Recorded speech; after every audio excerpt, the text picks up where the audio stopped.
This is not breaking news. This is not a scandal. This is not about one person. This is about something quieter and far more dangerous. What you are watching is not a crisis that explodes. It's a system that tightens slowly, silently. A country can do everything right. Avoid war, avoid provocation, avoid choosing sides, and still wake up one morning to discover that neutrality no longer exists. Not because it failed, but because the system around it changed. Pressure doesn't arrive with tanks. It arrives with contracts, with trade rules, with moral accusations that travel faster than facts. And once that pressure starts moving, it doesn't stop at borders. If you want to understand how modern power actually works, not in speeches, but in consequences, stay with me. Because what's happening here is not unique. It's a preview, and the next step explains who or what now controls the system. Power no longer lives where most people think it does. It isn't seated in offices. It doesn't wait for elections. It doesn't announce itself. The system is now governed by alignment, not authority. By access, not permission. By leverage that operates before a decision is ever made. What matters is not what a country declares. It's what it depends on. Trade routes, financial access, security guarantees, narratives that decide who is responsible and who is dangerous. Once those dependencies are set, choice becomes theater. You can vote, you can negotiate, you can issue statements, but the outcome is already weighted. This is how control works now, not by conquest, but by conditioning the cost of disagreement until disagreement becomes unaffordable. And here's the critical shift. When this system activates, it doesn't target aggression. It targets balance. And the countries that try hardest to stand in the middle are the first ones it begins to crush. Because next, something changed quietly, and almost no one noticed it happening. There was a time when standing between blocs was considered strength, when balance was leverage, when refusing alignment bought you room to maneuver. That time is gone. Not announced, not debated, just replaced. Before, neutrality meant optionality.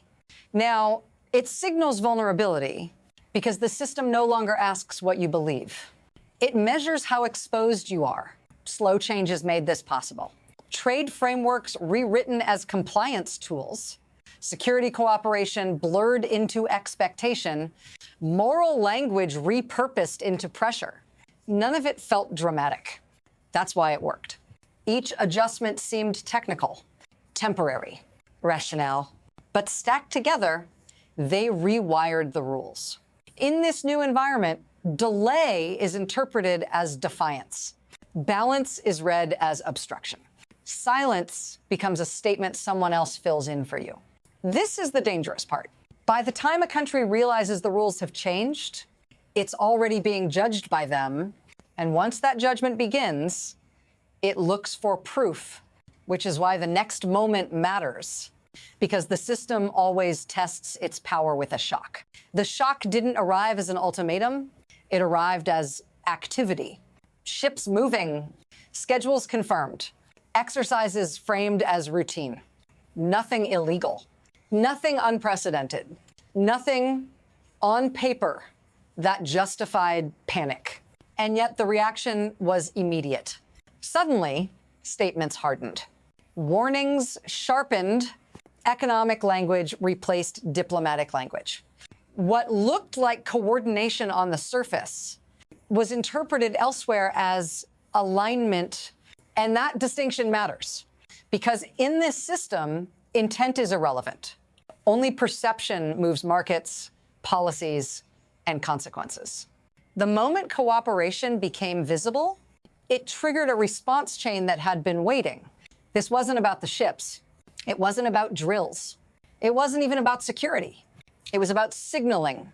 And once a signal is received, it cannot be unheard.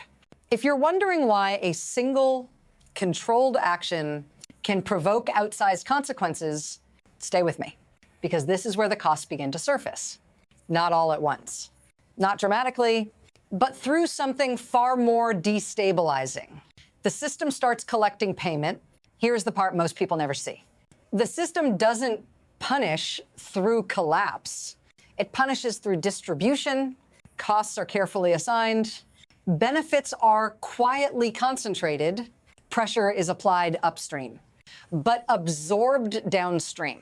Trade adjustments don't hurt decision makers first. They hit factories, ports, export chains. Jobs disappear not because a policy failed, but because a signal was interpreted. The actors with leverage remain insulated. They can wait. They can reroute. They can absorb volatility. The people who cannot, workers, suppliers, local industries, become the enforcement mechanism. This is how compliance is engineered. No tanks, no sanctions headlines, just thresholds quietly crossed until resistance becomes politically impossible. And here's the asymmetry. The alternative partners being invoked offer symbolism faster than stability. They signal solidarity, but they do not absorb losses at scale. So the system creates a trap. You are encouraged to lean away, but punished for leaning too far. And once that imbalance sets in, the next shock doesn't arrive slowly. It accelerates, then the pressure speeds up. Shorter timelines, sharper language, less room to maneuver. Economic warnings stop sounding theoretical. Numbers appear. Deadlines harden. What was once potential risk becomes modeled impact. Jobs, sectors, supply chains already fragile start showing stress fractures. Every statement is now read externally. Every pause is reinterpreted. Silence triggers assumptions. Clarifications arrive too late. Inside the system, this feels like chaos, but it isn't. It's calibration. Each reaction measures tolerance. Each response tests resistance. How much pressure before compliance? How much loss before realignment? And here's the dangerous acceleration. Once domestic costs become visible, the argument shifts inward. Not should we change course, but who pays if we don't? At that point, the system no longer needs to push. It waits, because the next phase doesn't come from outside pressure. It comes from inside the country itself. And that's where people enter the story. This is where it reaches you, not as ideology, not as strategy, but as consequence. You don't feel alignment shifts in speeches. You feel them in hiring freezes, in canceled orders, in factories running shorter weeks. You are told this is temporary, that markets will adjust, that partners will compensate, but bills don't adjust. Jobs don't pause politely. And when work disappears, the system doesn't explain itself. It lets neighbors argue. Workers blame officials. Officials point outward. That's not a failure. That's the design.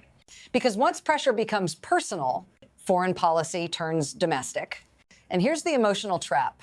You're asked to choose between dignity and stability, between principle and livelihood. Stay with me, because this isn't just about one place. This is how modern power makes people carry decisions they never voted on. And once that happens, the effects don't stay contained. They spread. Once pressure escapes the domestic frame, it doesn't travel alone. It pulls other conflicts into the room. Distant wars become local arguments. Foreign ships attract crowds. Embassies turn into rally points. Issues that once lived on other continents are suddenly debated on city streets. Not because people asked for them, but because alignment drags narratives with it. Support for one partner is read as hostility by another. Neutral gestures are recast as betrayal. This is how global competition multiplies itself. What begins as economic leverage turns into social polarization, then into reputational risk, then into diplomatic isolation. And the system feeds on that confusion, because the more fragmented the response, the easier it is to apply pressure selectively. At this stage, No actor is fully in control.